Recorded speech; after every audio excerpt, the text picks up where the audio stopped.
First one, there's been such a push against, disinformation and hate speech, and there's been all these like fact-checking initiatives.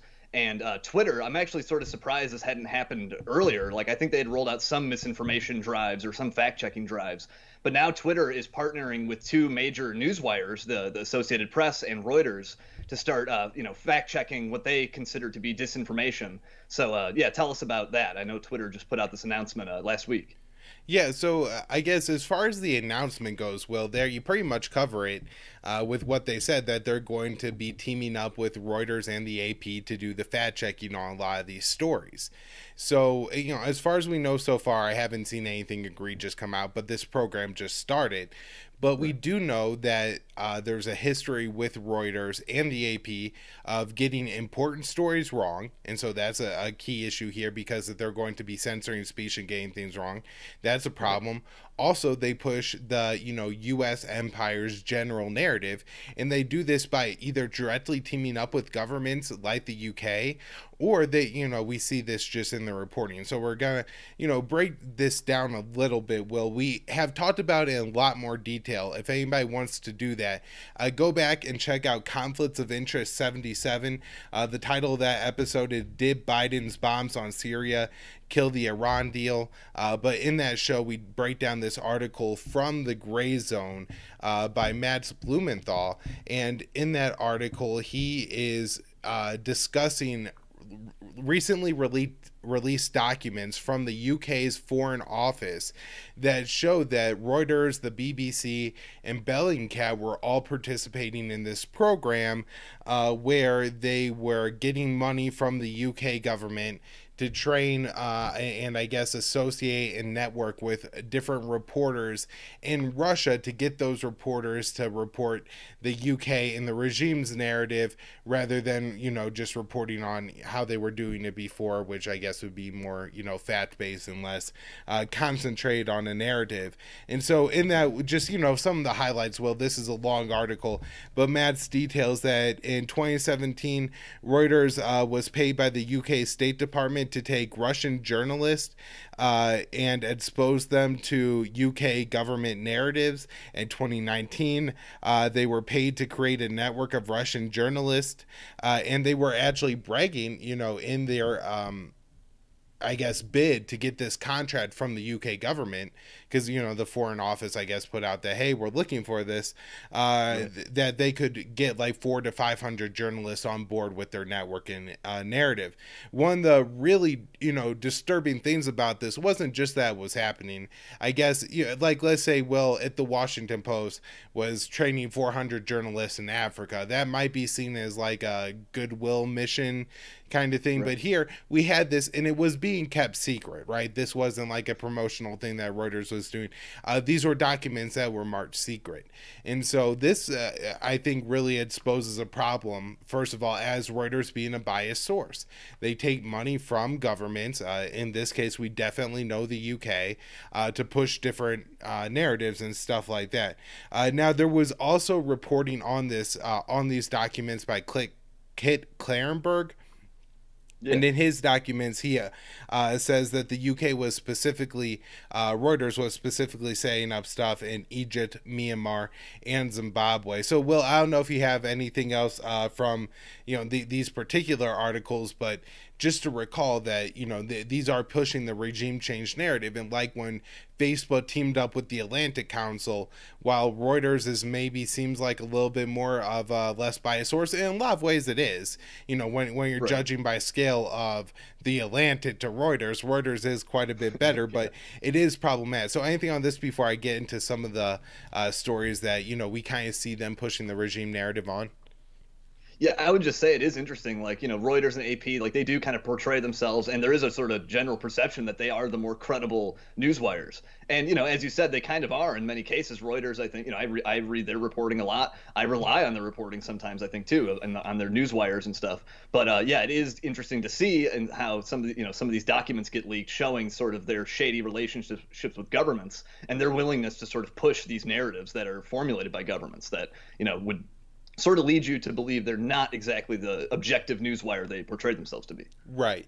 And so, Will, one of the reasons that I think me and you are both able to rely on the Reuters or the AP Newswire is because if you know how to read them and how they like insert their bias, you could get good Right. news coverage from those sites. And so, I got a couple examples here, just really quick things. One of the things that the Reuters loves to do, well, for I guess the first about 5 years of this war, is anytime that they would write about anything going on in Yemen, if it was, you know, the Saudis bombing a bunch of Yemeni children or something like that, everything was always written as the Houthis are an Iranian bat group. And Right. so this was used to portray the issue as a larger proxy war in the Middle East, to the point, well, where I knew some people at the time, you know, I was working my day job, and this guy who was listening to NPR, and he would kind of just offhandedly mention to me that, you know, this is a proxy war in the Middle East. And they even write that this is widely seen as a proxy conflict, you know, between Saudi Arabia and Iran. And that makes it less of a humanitarian issue the U.S. should be worried about. This is, you know, less of a U.S. issue. This is more of a wider Middle East conflict issue. And if we happen to be involved on the side of the Saudis, it's only so we're checking the power of Iran, which really misrepresents what's happening in Yemen. And so I noticed it was very interesting, well, recently, because I think people are pushing back on that. Like, and even, you know, Obama admitted in 2016. So again, Reuters is like 4 years later, so on this change that, look, the Houthis aren't taking orders from Iran. I think it was Joe Hilterman who wrote a great article titled "The Houthis Are Not Hezbollah," and how the Houthis have a lot more of their own interests. And even I don't think Hezbollah is necessarily a proxy of Iran, but as far as, you know, governments with ties and, you know, that are able to be influenced by Iran, the Houthis are at pretty low on that list, actually. And so, you know, it's a real misrepresentation. But now, you know, they've changed the wording a little bit, Will. But as you can see here in the very first sentence, the chief negotiator for Yemen's Iran-lined Houthi movement. And so even though it's slightly more accurate in this case, because the Houthis are vaguely allied with Iran, they do get support from Iran, they've had talks from Iran, again, they haven't listened to all the advice they've gotten from Iran, but at the same time, you know, we can't really say, well, they're not allied with Iran. But if you, you know, address, you know, in the very first sentence, it's all about the framing. You know why? Yeah. Because the article is actually interesting that you actually get into, and they break down in the article that the Houthis are unwilling to meet with the new UN envoy to Yemen until the envoy, you know, makes it clear that there's a changing position on what is offered. So, you know, the Houthis know that what's currently offered they don't want, and so it doesn't matter who offers it to them. If you're not selling them something they're buying, they're not going to buy it. And so they say, no, we're not going to meet with a new representative. And, you know, that seems like a somewhat reasonable position. But again, you know, most people don't read the whole article to get all that nuance. And they framed it right in the first thing as this is an Iranian allied group. Now, something else we have seen this from the AP is just reporting something incorrectly. On February 2nd, they reported that the Washington Free Beacon was the group, agency, organization that funded the Steele dossier, and this gave it more credibility because it was like a conservative Washington, you know, group. And so if this came from the Washington Free Beacon, then, you know, it's like it coming from Fox News versus coming from MSNBC. It turns out that this is, you know, funded by the Democrats and came, you know, it's just political opposition research. And, you know, while this isn't the biggest lie of the Russiagate scandal, because, I mean, there's probably 15 or more that were bigger than this one, it does show that these are biased sources. And, well, they almost always are biased in favor of the empire, like we just saw with that example. Now, the other thing that happens is they, you know, when you're going to look at fact checking and censoring, I think one of the really nefarious things is that they only fact check and really pay attention to one side of the narrative. And so, like, if it's something with COVID, if somebody is pushing information that, let's say somebody's actually saying something false, like if you're on your deathbed and you take pill X, it's gonna save your life. Like, you know, that's misinformation, right? But people can post things like the vaccine works 100% of the time, and that's Right. not labeled. And so you know that I think that's one issue you're going to have.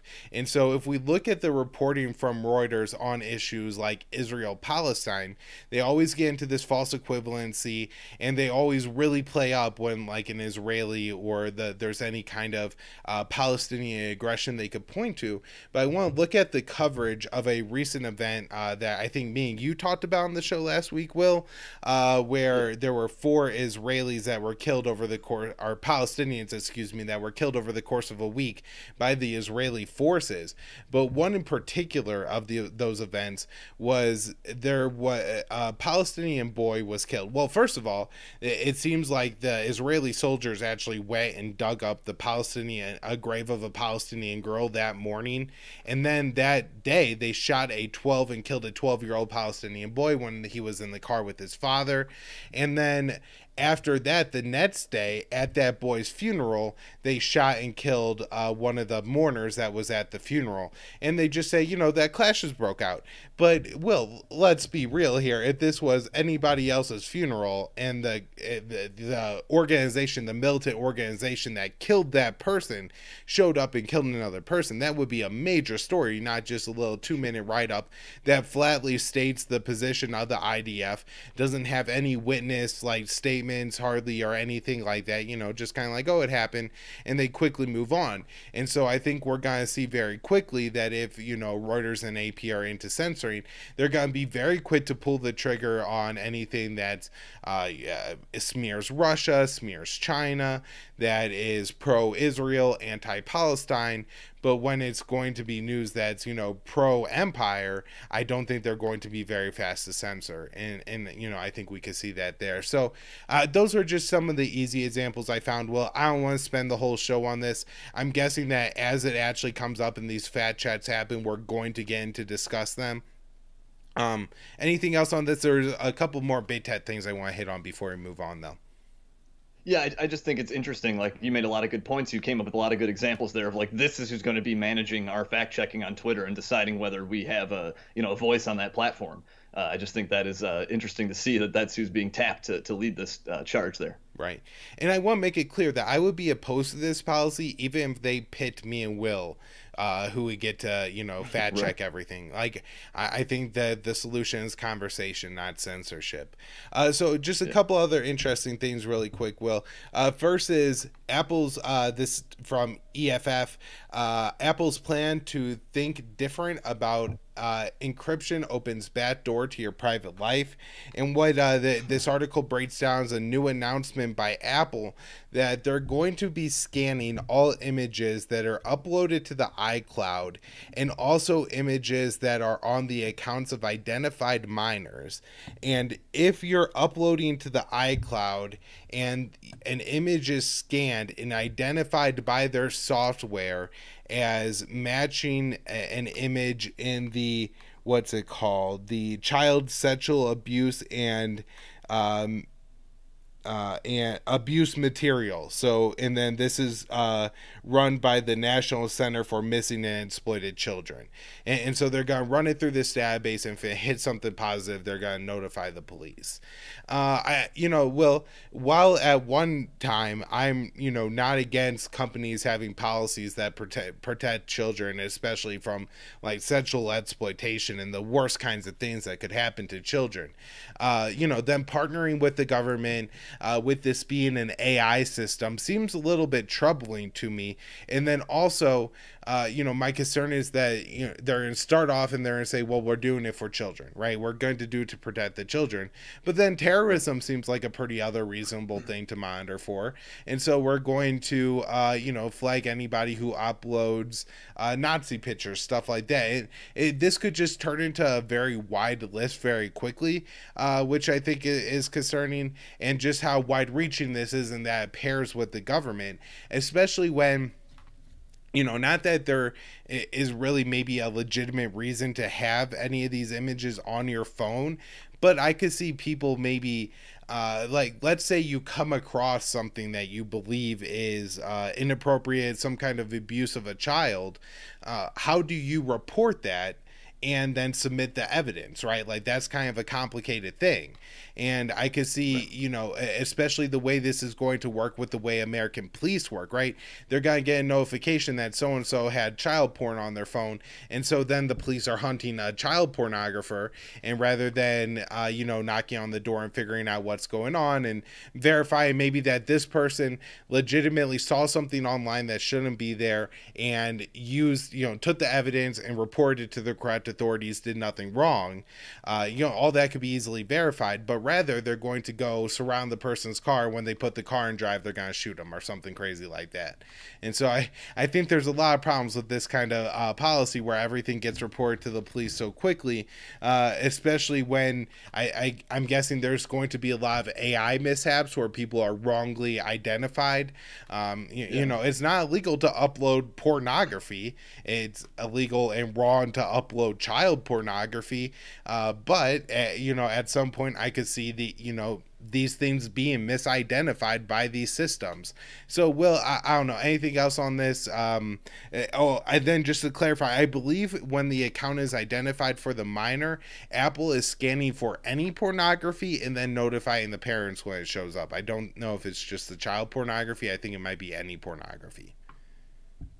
Yeah, I mean, this is just kind of like I can just see the places this could go. I mean, like all the algorithmic like attempts to manage content on the social media platforms. We've seen just like how many errors and how prone to glitches and stuff that is. Like I remember one of my Facebook friends had uploaded a picture of his own face, and it was flagged for nudity, and he appealed it and lost the appeal. That like Facebook overruled him. That like no, this is genitalia. This is not your own face.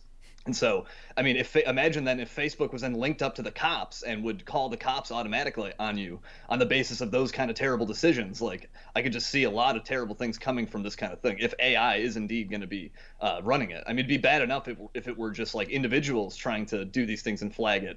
But if it's an AI program, I can just see like, you know, thousands of cases of false reports, you know? Right.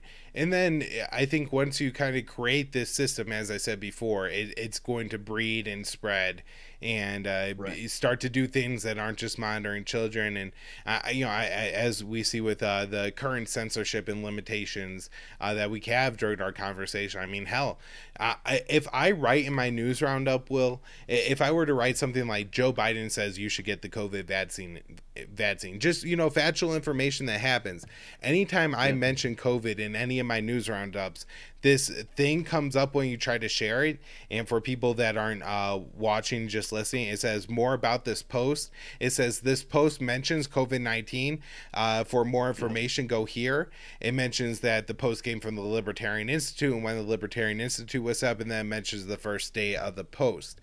And it requires a two-step verification to share any of my news roundups because of this. I've never seen this on anyone else's post. Even people who like post far more, you know, not even to say wrong, but maybe things that skeptics put forward on COVID, don't get these kind of flags when they try to share their thing. And most of the time in my news roundup, like the most recent time I saw it come up was when I just mentioned in the story that, hey, you know, Fox News, CNN are reporting that General Austin was going to announced last week that they were going to make the COVID vaccine mandatory for the